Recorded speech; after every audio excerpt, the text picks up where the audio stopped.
ಹರೀಶ್ ಗೌಡ್ರ ಜೊತೆ ಇರೋ ಕಾರ್ಯಕರ್ತರೆಲ್ಲಾರ್ದು ಅದೇ ರೀತಿ ಇವರು ಅವ್ರ ಜೊತೆ ಇಟ್ಕೊಂಡಿರೋದ. ಇದು ಪಕ್ಷದ ಚಿಹ್ನೆ ಯಾವ್ದು ಹೇಳ್ರಿ? ತೆನೆ ಹೊತ್ತ ರೈತ ಮಹಿಳೆ ಚಿಹ್ನೆ ಇರೋದು. ಆ ರೀತಿ ಇರ್ಬೇಕಾದ್ರೆ ಆ ರೀತಿ ಇರೋ ಪಕ್ಷದಲ್ಲಿ ಇದ್ಕೊಂಡು ಮಹಿಳೆಯರಿಗೆ ಯಾವ ಬೆಲೆ ಕೊಡ್ತಾ ಇದ್ದಾರೆ ಹೇಳ್ರಿ. ಇದು ಚೆನ್ನಾಗಿತ್ತ ನಿಮ್ಗೆ ಇವತ್ತು? ಏನು ಇಲ್ಲೂ ಅಲ್ಲೂ ಭಾಗವಹಿಸಿ ಚೆನ್ನಾಗಿತ್ತ ಅಂದೆ? ಇಲ್ಲಿ ಅಲ್ಲೇ ಭಾಗವಹಿಸಿದಂದ್ರೆ ಎರಡು ಕಡೆ ನಾವು JDS ತಾನೆ. ಅವ್ನಿಗೆ ಹೇಳ್ತಿ ಇಲ್ಲ, ಅವನು ಆನಂದಪ್ಪನಿಗೆ ಅಲ್ಲಿ ಬಂದ್ ಭಾಗವಹಿಸಕ್ಕೆ ಅವ್ನು ಮೊನ್ನೆಲ್ಲ ಸರ್ ಮಾಡವ್ರೆ. ಈಗ ಅಲ್ಲ, ಮಹಿಳಾ ಘಟಕದ ಕಾರ್ಯದರ್ಶಿ ಅಂತ ಒಂದು ಸ್ಥಾನ ಕೊಟ್ಟಿದ್ಯಾ, ಅದರಿಂದ ನಾನು ಮಾತಾಡ್ಬೇಕಾಗಿರೋ ಅವಶ್ಯಕತೆ ಬಂದಿದೆ. ನಾನು ಮಾತಾಡಿದ್ದೀನಿ. ಅದರಿಂದ ಉಸ್ಕೂರ್ ಎಷ್ಟು ಕೊಟ್ರು ಅಂತ ಕೇಳಿದಾರೆ ಕೆಲವರೆಲ್ಲ. ನಾನು ಇವ್ರಿಗೆ ಅವ್ರಿಗೆ ಕಣ್ಣೀರಂತಲ್ಲ, ಅದನ್ನ ಕೇಳೋ ಪ್ರತಿಯೊಬ್ಬರಿಗೂ ಕಣ್ಣೀರ್ ಬರುತ್ತೆ. ಆ ವಿಡಿಯೋ ಕಟ್ ಮಾಡಿ ಬಿಟ್ಟಿದ್ದಾರೆ. ಅದನ್ನ ಬಿಟ್ಟಿದ್ದೆ ಆದ್ರೆ ಫುಲ್ ಕಟ್ ಮಾಡ್ಬೇಡ್ರಿ ದಯವಿಟ್ಟು. ಜನತೆನೇ ಅವ್ರಿಗೆ ಉತ್ತರ ಕೊಡ್ತಾರೆ. ಸಭೆ ಅಂತ ಹೇಳ್ಬಿಟ್ಟು ಹೊಸಳ್ಳಿಲಿ ಮಾಡಿದ್ವಿ ನಾವು.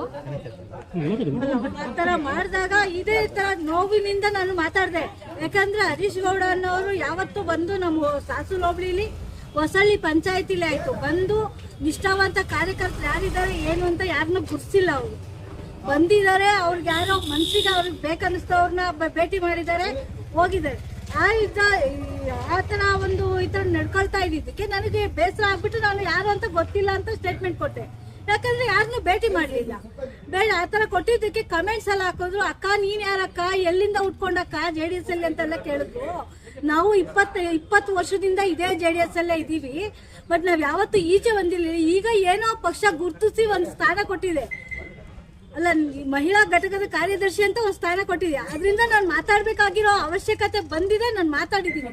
ಅದರಿಂದ ಉಸ್ಕೂರ್ ಎಷ್ಟು ಕೊಟ್ರು ಅಂತ ಕೇಳಿದಾರೆ ಕೆಲವರೆಲ್ಲ. ನಾನು ಕಮೆಂಟ್ಸ್ ಮಾಡಿದ್ದಾರೆ, ಎಷ್ಟು ಕೊಟ್ಟಿದ್ದಾರೆ ಉಸ್ಕೂರ್ ಅಂತ ಹೇಳ್ಬಿಟ್ಟೆಲ್ಲ. ನಾನು ಇವರು ಹರೀಶ್ ಗೌಡ್ರ ಜೊತೆ ಇರೋ ಕಾರ್ಯಕರ್ತರೆಲ್ಲಾರ್ದು ಅದೇ ರೀತಿ ಇವರು ಅವ್ರ ಜೊತೆ ಇಟ್ಕೊಂಡಿರೋದ. ಎಲ್ರಿಗೂ ಅವ್ರಿಗೆ ಹಣದ ಆಮಿಷ ತೋರಿಸಿ ಅವ್ರನ್ನ ಜೊತೆಲಿ ಇಟ್ಕೊಂಡಿದಾರ. ಇವ್ರು ಆ ರೀತಿ ಮಾಡಿರೋದೇ ನಿಜ ಆಗಿದ್ರೆ ಇನ್ನು ಪ್ರತಿಯೊಬ್ರು ಅದೇ ರೀತಿ ಮಾಡ್ತಾರೆ ಅನ್ನೋದು ಅವ್ರ ಮನಸ್ಸಲ್ಲಿ ಬರುತ್ತೆ. ಅದು ಯಾಕಂದ್ರೆ ಅವ್ರು ಮಾಡಿ, ನಾನ್ ತಪ್ಪು ಮಾಡಿದ್ರೆ ನನಗೆ ಅನ್ಸುತ್ತೆ ಇನ್ನೊಬ್ರು ಅದನ್ನೇ ಮಾಡಿರ್ತಾರೆ ಅಂತ.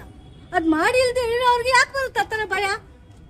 ನಾವು ಆ ರೀತಿ ದುಡ್ಡಿನ ಆಮಿಷಗೆ ಎಲ್ಲ ಆಸೆ ಪಡೋರಾಗಿದ್ರೆ ಇಲ್ಲಿವರೆಗೂ ನಾವು ಈ ಪಕ್ಷದಲ್ಲಿ ಇರ್ಬೇಕಾಗಿರ್ಲಿಲ್ಲ. ಇದೇ ಪಕ್ಷದಲ್ಲಿ ಪಂಚಾಯತಿ ಮೆಂಬರ್ ಆಗಿನೂ ಗೆದ್ದಿದ್ದೀನಿ ನಾನು. ಇದೇ ಪಕ್ಷದಿಂದನೇ ಗೆದ್ದಿರೋದು. ಅಂತದ್ರಲ್ಲಿ ಆಗ್ಬಿಟ್ಟು ಇವರು ಇಷ್ಟೆಲ್ಲ ಹೆಣ್ಮಕ್ಳನ್ನ ಕೀಳಾಗಿ ನೋಡೋದು. ಈಗ ಇದು ಪಕ್ಷದ ಚಿಹ್ನೆ ಯಾವ್ದು ಹೇಳ್ರಿ?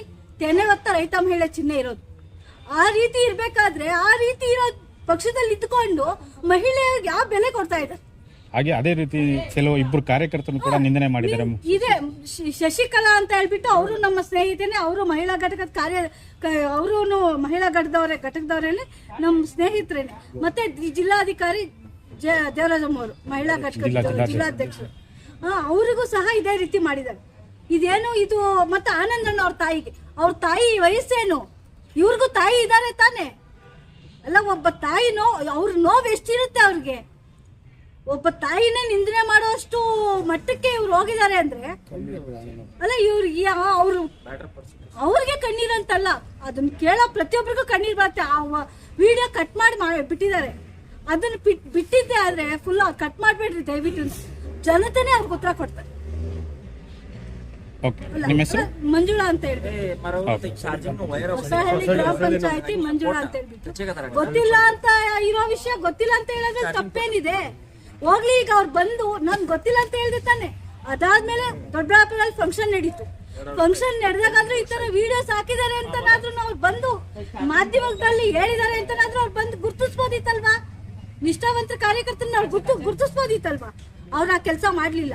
ಇವ್ರ ಪಕ್ಷದಲ್ಲಿ ನಿಷ್ಠಾವಂತರನ್ನ ಹುಡುಕಿ ಪಕ್ಷ ಸಂಘಟನೆ ಮಾಡಕ್ಕಂತೂ ಬಂದಿಲ್ಲ. ಇವರು ಬಂದಿರೋರಾಗಿದ್ರೆ ಈ ರೀತಿ ಮಾಡ್ತಾ ಇರ್ಲಿಲ್ಲ. ಎಲ್ಲಿ ಈಗ ಬೇಡ ನಮಗಳಿಗೆ ಅವ್ರಿಗೆ ಗೊತ್ತಿಲ್ಲ, ಒಪ್ಕೊಳ್ಳೋಣ. ಆದ್ರೆ ಈ ಜಿಲ್ಲಾಧ್ಯಕ್ಷರಾಗಿರ್ಬೋದು, ಇವರ ತಾಲೂಕು ಅಧ್ಯಕ್ಷರಾಗಿರ್ಬೋದು, ಹಳೆ ಲೀಸ್ಟ್ ಇರುತ್ತಲ್ವಾ? ಲೀಸ್ಟ್ ಅಲ್ಲಿ ಯಾರಿಗೆ ಯಾವ ಸ್ಥಾನ ಇದೆ, ಯಾವ ಊರು ಎಲ್ಲ ಗೊತ್ತಿರುತ್ತೆ ಅಲ್ವಾ? ಅದನ್ನ ತಗೊಂಡಾದ್ರೂ ಅವ್ರು ಮಾಡ್ಬೋದಿತ್ತಲ್ವಾ? ಏನ್ ಮಾಡಿದ್ದಾರೆ ಆತರ ಅವರು? ಅಲ್ಲ, ಯಾವ ರೀತಿ ಆತರ ಕೆಲಸ ಯಾವ್ದನ್ನು ಮಾಡಿಲ್ಲ ಅವರು. ಇದು ಸಂಬಂಧಪಟ್ಟಂಗೆ ದೂರು ನೀಡಿದ್ದೀರಾ? ಇವಾಗ ಜಿಲ್ಲಾ ತಾಲೂಕು ಅಧ್ಯಕ್ಷ ಹರೀಶ್ ಕೊಟ್ಟಿದ್ದಾರೆ. ಇದು ಸಂಬಂಧಪಟ್ಟಂಗೆ ಅವ್ರಿಗೆ ದೂರು ನೀಡಿದ್ದೀರಾ?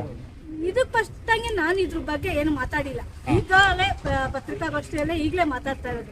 ಆಗ್ಲಿ ನೋಡೋಣ ಅಂತ ಹೇಳ್ಬಿಟ್ಟು ನಾನು ನನಗೂ ಜಿಲ್ಲಾಧ್ಯಕ್ಷ ಹತ್ರ ಇದು ತಗೊಂಡೋಗೋಣ ದೂರು ಅಂತ ಇದ್ ಮಾಡಿದ್ವಿ. ಈ ಮುಖಾಂತರ ಅವ್ರಿಗೆ ಹೋಗ್ತಾರೆ. ಹೋಗೋಣ ಅಂತ ನಾವು ಇದ್ ಮಾಡಿದ್ವಿ.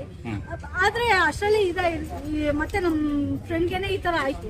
ಶಶಿಕಲಾ ಅಂತ ಅಂದ್ಬಿಟ್ಟು ಮತ್ತೆ ದೇವರಾಜಮ್ಮ ಅಂತ ಅಂದ್ಬಿಟ್ಟು ಇವ್ರುಗಳು ಈ ತರ ಆದ್ರೆ ಯಾರು ಮಹಿಳೆಯರು ಯಾರು ಬರ್ತಾರೆ ಈ ತರ ಎಲ್ಲ ಆದ್ರೆ ಅಂತ ನಿಮ್ಗೆ ಬೇಜಾರಾಗ್ತದೆ. ಎಷ್ಟು ಇವಾಗ ಮನೇಲಿ ಸುಮ್ನೆ ಈಗ ಮನೆಯಲ್ಲಿ ಗಂಡಸರುಗಳು ಸುಮ್ನೆ ಇರ್ತಾರ. ಅವ್ರ ಶಶಿ ಅವ್ರ ಸಂಸಾರ ಏನಾಗ್ಬೇಕು ಈ ತರ ಮಾಡಿದ್ರು ಅಲ್ಲ. ಅವ್ರ ಸಂಸಾರದಲ್ಲಿ ಯಾವ ರೀತಿ ಭಿನ್ನಾಭಿಪ್ರಾಯ ಉಟ್ಕೊಳ್ಳುತ್ತೆ. ಏನೋ ಆದಿಲ್ ಹೋಗೋರೆಲ್ಲ ಬೀದಿಲ್ ಹೋಗೋರೆಲ್ಲ ಈ ತರ ಎಲ್ಲ ಮಾತಾಡಿದ್ರು ಅವ್ರ ಜೀವನದಲ್ಲಿ ಎಷ್ಟು ಅದು ಇದಾಗುತ್ತೆ. ಏನ್ ಪಕ್ಷ ಕೊಡೋ ಇದೇನಾ? ಪಕ್ಷ ಹೆಣ್ಮಕ್ಳು ಈ ಸಂಘಟನೆ ಮಾಡೋದಕ್ಕೆ ಇದನ್ನೆಲ್ಲ ನೋಡಿದ್ರೆ ಪಕ್ಷ ಯಾರು ಮಾಡ್ತಾರೆ ಅಲ್ಲ. ಈ ರೀತಿ ಪಕ್ಷದಲ್ಲಿ ಈ ತರ ಬೇಡಪ್ಪ ನಮ್ಮನೆ ಬಾಯ್ ಬಿಚ್ಕೊಂಡು ಮನೇಲಿರೋ ಅಂತಾರೆ. ಈಗ ಈ ವಿಡಿಯೋ ನೋಡಿದ್ರೆ ನನ್ನ ಮನೇಲಿ ಹೇಳ್ತೀನಿ, ನನ್ ಗಂಡನೇ ಈ ವಿಡಿಯೋ ನೋಡಿ ಫಸ್ಟ್ ಬಾಯ್ ಬಿಚ್ಕೊಂಡು ಮನೇಲಿರಮ್ಮ ಸಾಕು, ಈಗ ಕೊಡ್ತಾ ಇರೋ ಬೆಲೆ ಏನ್ ಚೆನ್ನಾಗಿ ಕೊಡ್ತಾ ಇದಾರೆ ಪಕ್ಷದವರು ಅಂತಾರೆ ಅಲ್ಲ. ಅಂತಾರೆ ಹೇಳ್ರಿ. ಅದು ಒಬ್ಬ ತಾಲೂಕ್ ಅಧ್ಯಕ್ಷ ಆಗ್ಬಿಟ್ಟು ಈ ಈತನಿಗೆ ಯಾವ ತರ ಜವಾಬ್ದಾರಿ ಇರ್ಬೇಕು. ಮತ್ತೆ ಇನ್ನೊಂದು ಆ ತರ ಎಲ್ಲ ಮಾತಾಡಿ ತಾಲೂಕ್ ಅಧ್ಯಕ್ಷ ಆದವನು ಅಶ್ವಥ್ ಅನ್ನೋರು ಅಲ್ಲಿ ಬಂದು ಕ್ಷಮೆ ಕೇಳಿಲ್ಲ. ಮೀಡಿಯಾ ಮುಂದೆ ಅಶ್ವಥ್ ಅನ್ನೋರು ಬಂದಿಲ್ಲ. ಹರೀಶ್ ಗೌಡ ತಾಲೂಕ್ ಅಧ್ಯಕ್ಷ ಆದವರು ಕ್ಷಮೆ ಕೇಳಿರೋದು. ಹಂಗಾದ್ರೆ ಅಧ್ಯಕ್ಷನೇ ಸ್ಥಾನ ಕ್ಷಮಾಪಣೆ ಕೇಳ್ಬೇಕು ಅಂದ್ರೆ ಅಲ್ಲಿಗೆ ನೀವೇ ಅದ್ರಲ್ಲೆಲ್ಲ ಅದ್ರ ಹೊಣೆ ಎಲ್ಲ ನಿಮ್ದೇನಾ?